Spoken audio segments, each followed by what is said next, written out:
The opinion part, that really resonated with me because I'm in the process of revamp my website. I do it every once in a while.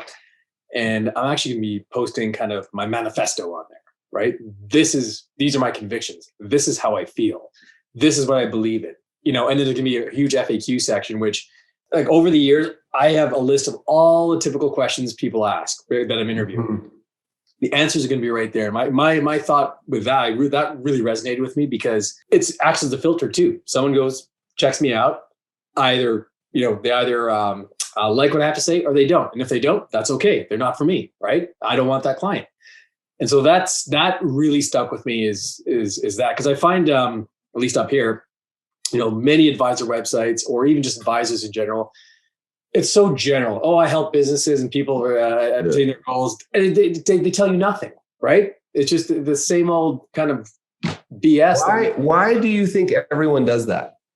Because we all do it all over the world. Yeah, and I don't know if people they're trying to get everyone and anyone just to appeal to the broad masses and just let's be as general as possible, because then when they get a client or a prospective client in front of them, they will adjust their conversation to what the client wants and say, oh yeah, no problem. We can do that. We can do that. We can do that. Bring the client on board.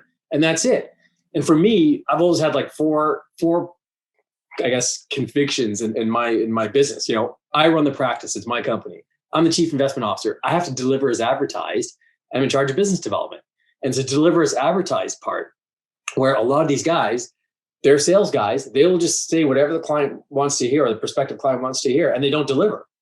And that's how you get run into problems and have issues with clients, or you're not happy or this or that. This way, here it is. This is me. You either like me or you don't. I either resonate with you or you don't. So that's kind of my thought process, and that's why that one that part really resonated with me. Just go Google financial planner in insert name of your city. Make a list of the top 10 websites and then go look at them. It's unbelievable how you wouldn't know the difference if you pulled the names off. You couldn't tell the difference. Like there's going to be a lighthouse, a sailboat, or a couple walking on the beach on every single one of them, or a compass on every single one of them. Now, if you have any of those things, it's totally fine, but you're only allowed to have a sailboat if you actually sail. Well, I know the reason we do that. And I think, Mo, you hit on it, is you're trying to be for everyone. The problem is now everyone doesn't exist. The sooner we can get over the fear, it's totally fear. It's 100%. If I say this, I'm saying no to all of this. The only way to have a bigger yes, and it comes across, you can hear it in Mo's voice, right? Like, this is who I am. Like, that's what I want to, as soon as you got into that mode, it's like, it resonates.